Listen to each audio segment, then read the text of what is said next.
you're in too deep. To turn back, the internet is no place for the faint of heart. The lights over Devil's Ridge.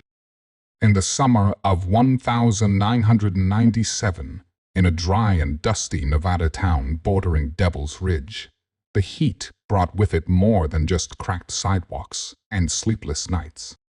For weeks, townsfolk whispered about strange lights in the sky, silent, spiraling patterns that would dance above the cliffs late into the night. They weren't planes. They weren't satellites. They didn't blink like stars or move like anything mechanical. They spun, hovered, and then vanished all without a sound. It started small. The Johnsons said they saw a spotlight scanning their cornfield, but there was no chopper. Old Man Clancy claimed he was followed home by a blinking eye in the sky that never made a sound. Most people laughed it off, but the tension grew when pets began disappearing. A dog here, a cat there. Then, one night, someone's entire chicken coop was found torn open, not by a fox or coyote, but surgically. The wire was melted, not cut. That's when 5 local teens decided to investigate. Tyler, Marcus, Lena, Joel, and Becca. They were seniors, known for being adventurous and a little reckless. On July 22, they packed up a camcorder, a tent, and flashlights and hiked up Devil's Ridge just before sundown.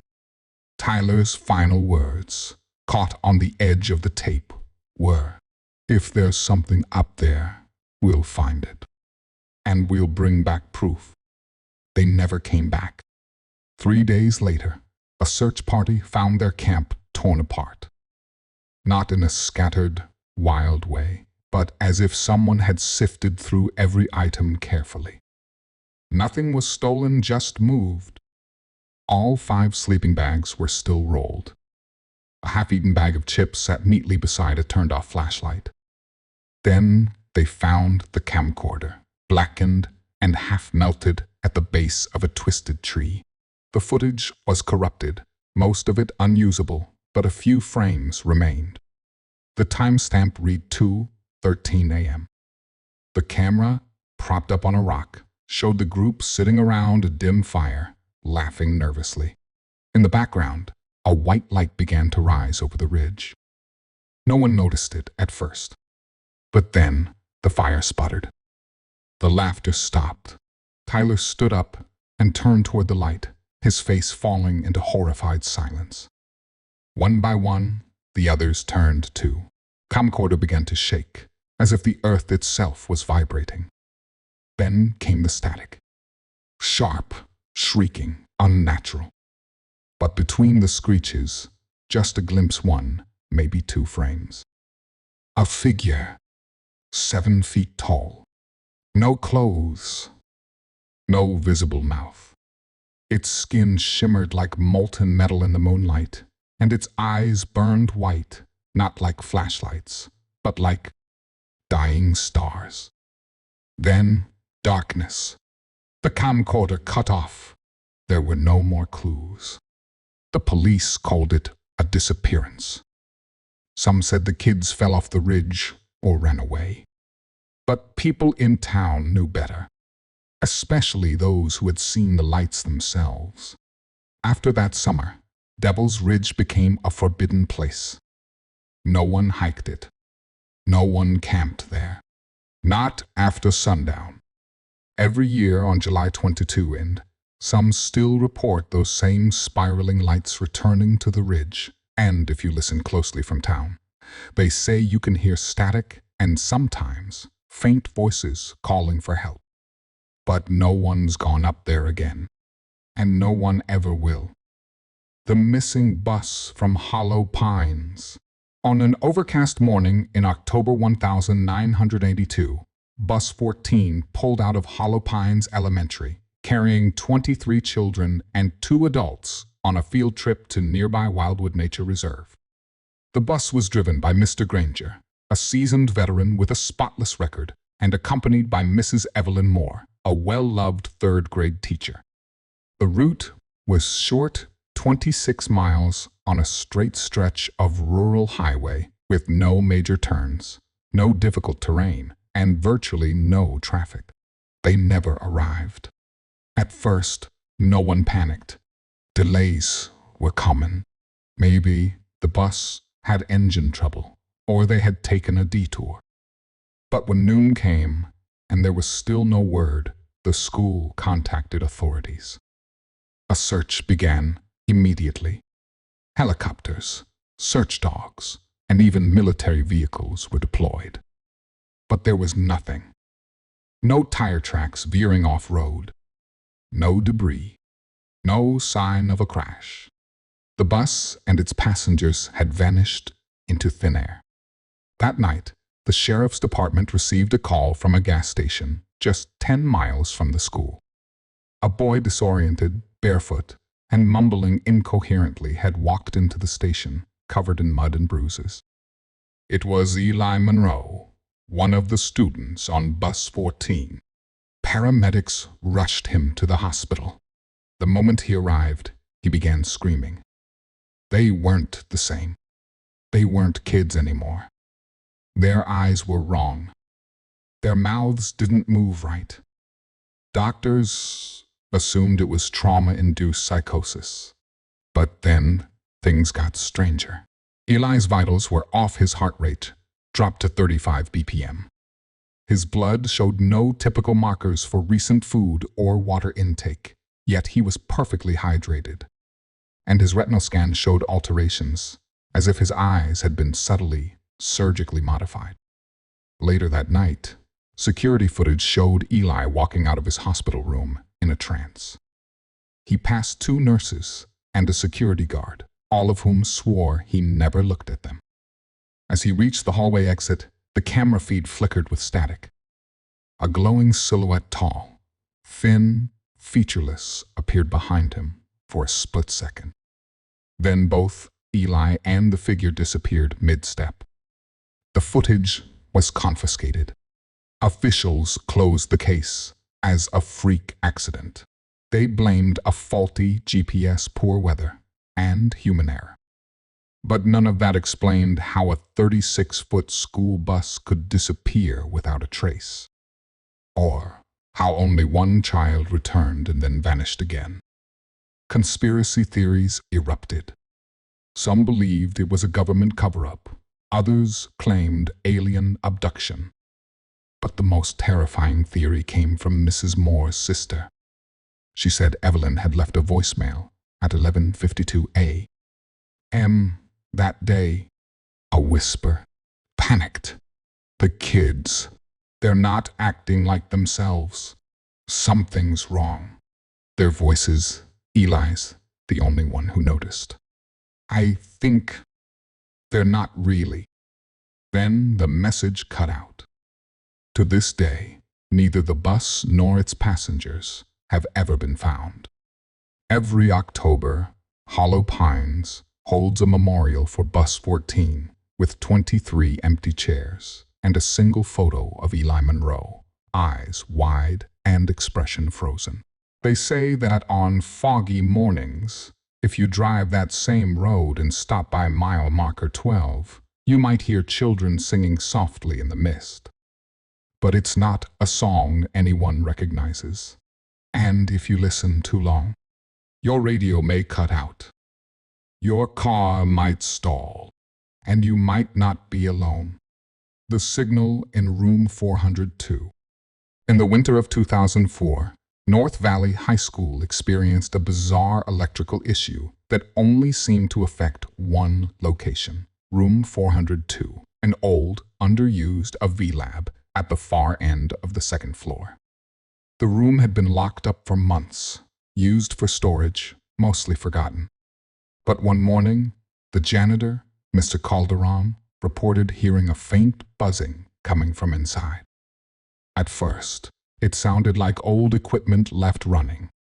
But when the principal unlocked the door, they found all the lights out, the power grid to that wing shut off, yet the static continued, growing louder as they approached the back of the room.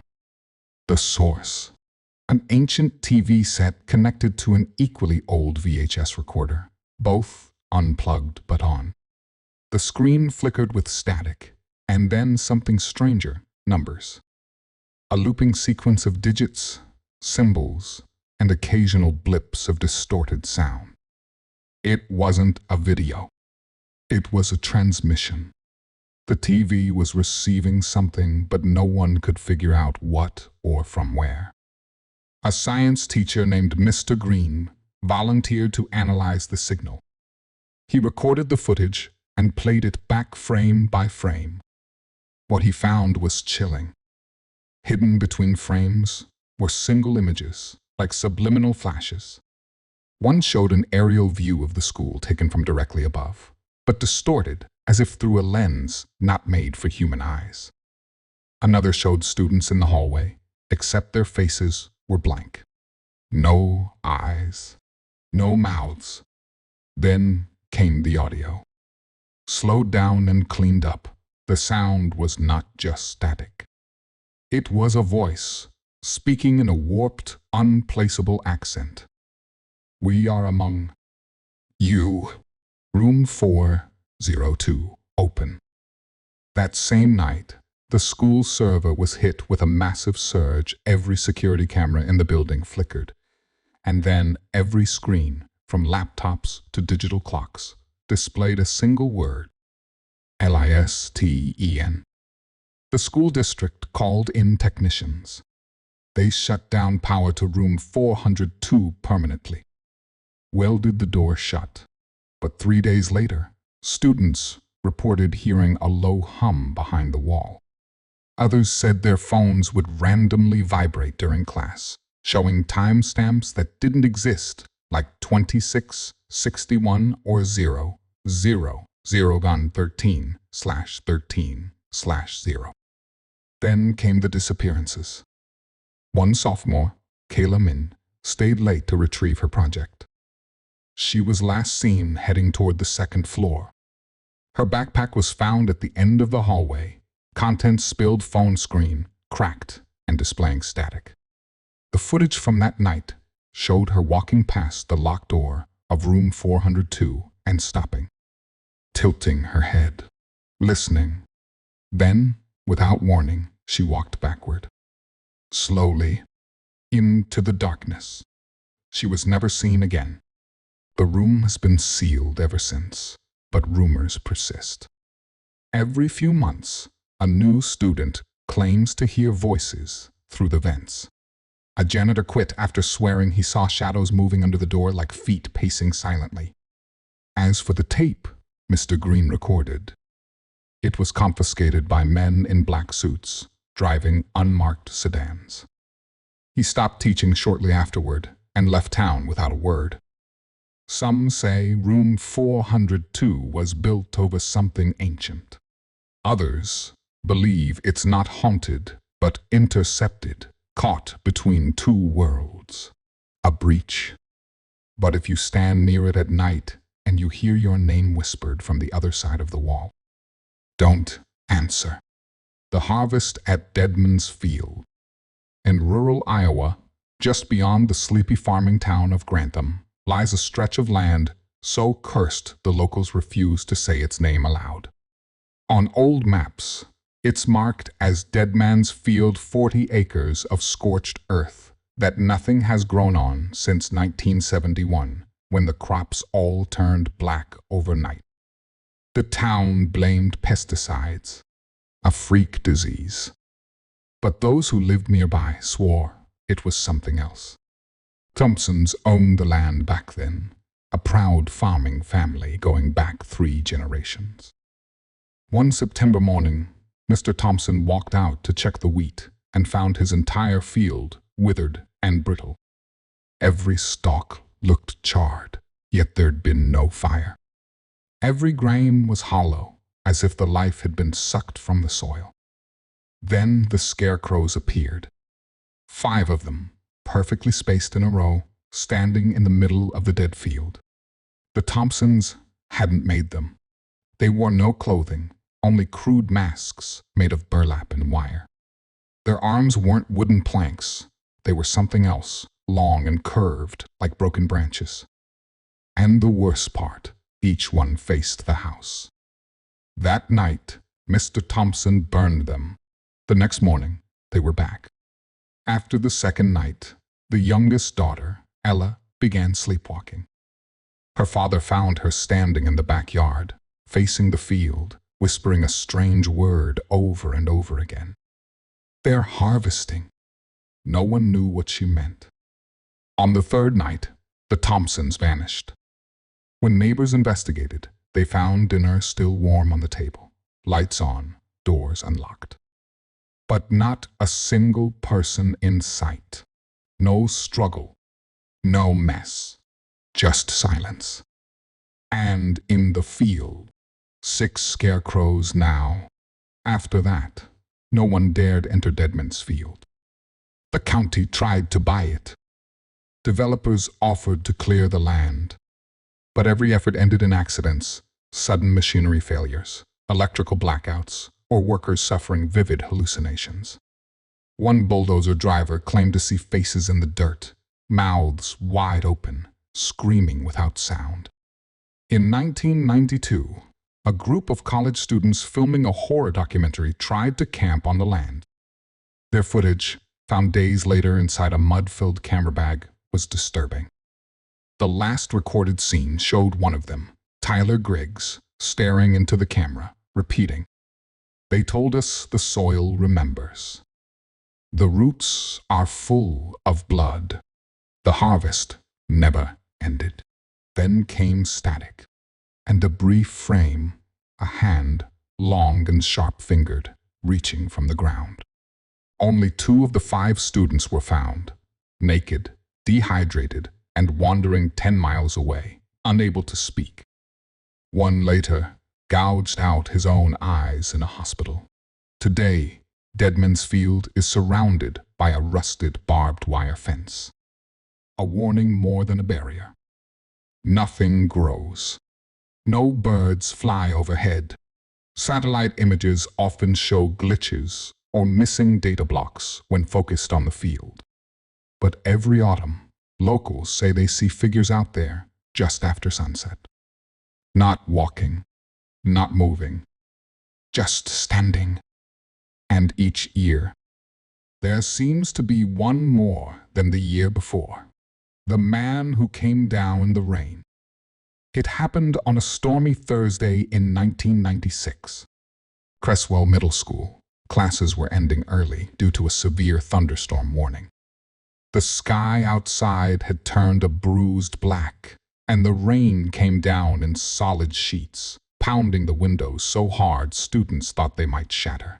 Most kids were already gone, picked up early by worried parents, but a few still waited in the gymnasium under faculty supervision. At 3:07 p.m., the power went out. That's when the children saw him. A man, completely soaked, was standing motionless in the middle of the school's courtyard. No one saw him walk in. One moment, the rain poured into the empty yard. The next, he was there facing the building. He wore no coat, no shoes, just a tattered white dress shirt clinging to his skin. His face was blurry, the children would later say, like trying to focus on someone underwater. Yet all of them noticed his eyes pale gray, wide open, unblinking. The gym teacher, Mr. Harker, went out to confront him. Witnesses say he stepped outside, yelled something over the thunder, then froze. Just stood there, still, silent. Then he turned, slowly, and walked directly into the rain. Not away from the school, but into the storm. He was never seen again. Security footage from earlier that day, what little could be recovered, showed strange interference throughout the afternoon. One frame from 2:53 p.m. showed a lightning bolt hitting just outside the courtyard. In that exact moment, a figure flickered into view for just 2 frames, standing where the man would later appear. as if the lightning had brought him down. After that, weird things began happening inside the school. Phones would ring with no caller ID, just the sound of rain on the other end. Custodians claimed to find wet footprints in empty hallways. And students began reporting sightings of the Rain Man, a nickname that stuck. One girl, Tarabelle, said she saw him inside her classroom window reflection, even though they were on the second floor. Another boy swore he heard someone breathing next to him in the dark during a storm drill and turned to see nothing but a puddle on the floor. The most disturbing incident came 6 weeks later. During a heavy downpour, a 6th grader named Derek Chu went missing during recess. The cameras glitched just before his disappearance. One frame showed him looking up, mouth open as if in awe. Then a white flash. And then gone. In the middle of the courtyard, where the man had once stood, lay Derek's backpack, soaked through. Inside was a single piece of lined paper with strange writing scribbled in shaky, uneven print. He doesn't come from the sky. He comes from where the sky ends. Today, Creswell Middle sits abandoned. Locals say the rains there sound different, heavier, more hollow, like something is moving inside the storm. Urban explorers who dare to visit report odd magnetic interference, water dripping from dry ceilings, and always the feeling of being watched. And if you stand alone in the courtyard during a thunderstorm, some say he might appear. Just don't make eye contact.